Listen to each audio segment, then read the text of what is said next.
On today's program, with event risk around the globe, real estate expert Byron Carlock explains how investors are coping. And have you wondered what a hedge fund is, but were afraid to ask? Mike Greenstein will explain that and more. This is 7-Day Yield. Thanks for joining us. I'm Mitch Rochelle. And I'm Haley Zimmering, and I want to jump straight into headlines. A common theme on 7-Day Yield is financial literacy, and a new PwC study has revealed some remarkable realities in our school systems. According to PwC, a national study conducted over the past year shows that while 92% of K-12 educators believe financial education should be taught in schools, only 12% actually do so.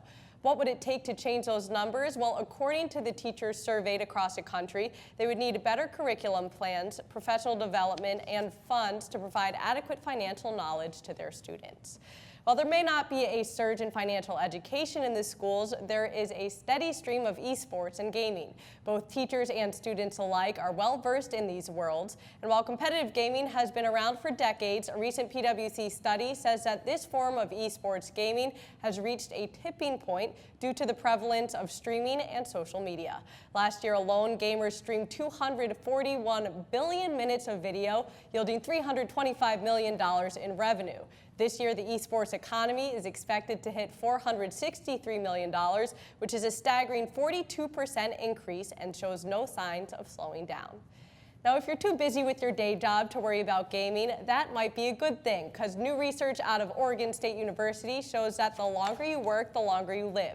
The study, which included 12,000 participants, shows that healthy retirees who worked 1 year past retirement age had an 11% lower risk of death. So keep working and living longer. And those are your headlines for today. And now we'll look at the marketplace. While equity investments took a roller coaster ride earlier this year, total investments in U.S. real estate slowed a bit as well.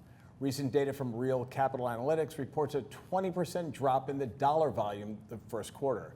To make sense of the volatility in the market, I recently sat down with my partner and PwC's real estate leader, Byron Carlock, and asked him how investors are behaving in these volatile times. Byron, thanks for joining us. Thank you, Mitch. Glad to be here. So let's talk about all the news that's going on in the world. We have instability in the headlines, and then juxtaposed with that, we have record-breaking deals, whether it be M&A activities, capital flows. I'm trying to reconcile all of that. How does instability reconcile with record-breaking capital flows? We had an economist speak to us last Friday morning about the issues and how to frame that. And one of the things he said was the world is on a reasonably slow and measured recovery that is sustainable. But the next downturn is not going to be based on traditional business metrics. It's probably going to be based on geopolitical risks, like we saw Friday night. Right. And those are going to create the interruptions. However, business is continuing, seeking scale. They're seeking to take advantage of low interest rate debt and the opportunity to create efficiencies through expense savings.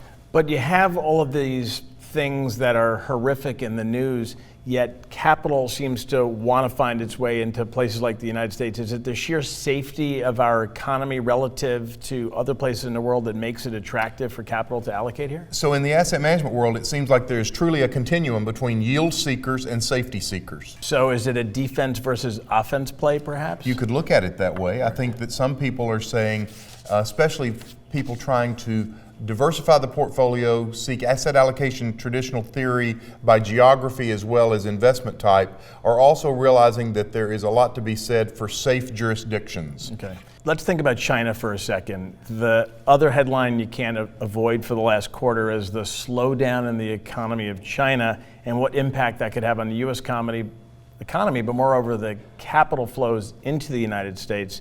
What do you think about the Chinese economy and how capital will find its way here? And on one hand, you have to laugh that going from 10 to 6 when the rest of the world's at 1.5 to 2 right. Is kind of funny, right? Right. But it does have a demonstrable impact on import-export flows and the goods and goods being moved as a result. However, 6% growth is still very impressive for an emerging market economy like China. And so I think we're going to absorb that modest impact and hopefully the rest of the developed world will continue on its growth trajectory. And a 6% GDP growth in China means wealth is being accumulated, and you're saying some of that wealth wants to find its way into the United States again because of the safety? Absolutely. You see newfound Chinese wealth looking for safe havens, the U.S. being one. You also see emerging wealth in China taking advantage of becoming citizens of the world. 100 million Chinese traveled last year. Wow. What if that's 200 million, 300 million? Look at what that does to global tourism. That's a whole new emerging middle class that's taking advantage of the opportunity to be a global citizen. Interesting. So let's think about asset allocation as it relates to wealth being accumulated around the world. Is there a specific asset that, given instability, given the defense versus offense play that's out there, is there a specific asset class that's more interesting to wealth accumulators around the planet? So if you think about cash, stocks, and bonds, historically getting the bulk of the allocation, you're seeing an increase in what we call real assets or hard assets, which includes real estate and infrastructure. Okay. So infrastructure as opposed to real estate, break that down for me. So. Well, you hear chief investment officers talk about this real asset allocation going up as high as 12 or 15% of the portfolio that has hard asset denominated investments. So infrastructure might be roads, bridges, ports, airports, schools, health facilities, but that's complemented by the traditional asset classes of office, industrial, retail, multifamily. And are those hard assets, those infrastructure assets, income producing assets? Income producing, yes, and viewed as a very viable inflation hedge, and has great attractiveness for something that is deemed to have growing income characteristics over time. But what's the duration of an infrastructure asset versus a more traditional real estate play? So you see infrastructure investments looking at 30, 40, 50-year horizons, very attractive for match funding retirement obligations, for example, insurance obligations. And then you see shorter term duration investments in traditional asset classes, 5, 10, 15 years. And Byron joins us now. Byron, thank you for being here. Glad to be here, thanks. Do you think that foreign investors view real estate differently than other assets? I do. I think that foreign investors see real estate as something they can see, touch, and feel. As simple as a place for their children to live if they come to school in the United States, or an office building where they can lease it to someone else.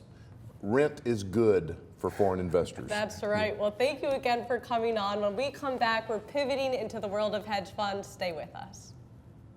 Your daughter has a brilliant idea for her science project, and you could make it happen, right? Wrong, because you're not you. You're a cancer hospital, and your daughter, she's a team of leading researchers. And that brilliant idea is a breakthrough in patient treatment that could save thousands of lives, which means you need a diverse team of advisors helping you.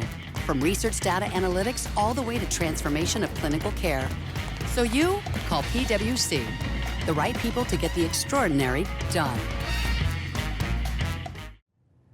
Welcome back to 7-Day Yield. I'm Haley Zimring, and today we're talking hedge funds. The hedge fund industry is estimated to have nearly $2.5 trillion in assets. But what exactly is a hedge fund, and how can you invest in one? Joining us now to boil it down to the basics is PwC's alternative practice leader, Mike Greenstein. Mike, thank you for being here. Thanks for having me. And I just want to kick it off by you explaining to us what exactly is a hedge fund. Okay, good question. I would describe a hedge fund as an investment product that has certain distinguishing characteristics. And so for our purposes, I'd say there are 4. The first is the fund itself. The fund is a private fund, which means it's not regulated, unlike a mutual fund, which is regulated. The second are the investors. The investors are sophisticated investors, usually based on certain net worth requirements. They're called accredited investors or qualified purchasers. So the fund is not available to anyone, just anyone, to invest. Third would be the investment strategies or mandates. They are allowed wide flexibility in the types of instruments that they trade. They're able to take long positions, which means that they could profit when the market goes up, and short positions, which means they could profit when the market goes down, use varying degrees of leverage, and derivatives.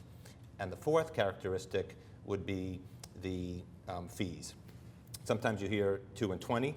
That refers to the asset-based fee or the performance-based fee. It may not actually be 2, or it may not actually be 20, but those are the 2 different fees that are often associated with hedge funds. And explain that a little more. You say 2 and 20, you're talking percents. talk about the investment fee to initially get into a hedge fund. Sure. So to get into a hedge fund, an investor would need a certain minimum amount of investment. And once they meet that minimum, they invest their capital into the fund, and that capital is subject to certain fees. That's how the hedge fund manager makes money. So the hedge fund itself pays fees to the manager. They pay an asset-based fee, which may be 2% of the amount of capital in the fund, and then they pay a performance-based fee. So if the fund has certain profits, the hedge fund manager or an affiliate earns 20% of those profits. So they only earn that 20% if there are profits that are generated for the investors. And what are the biggest differences between venture capital funds, private equity funds? How does it all fall into line? Sure. So a hedge fund is different than a private equity fund or a venture capital fund. A hedge fund, for example, would be what we call open-ended. Investors could come in and out. How frequently they come in and out depends on the terms of their contract. A private equity fund or venture capital fund is what we call close-ended. That means once an investor invests or subscribes to that fund, they are in that fund to the end of its life. And so investors cannot come in and out.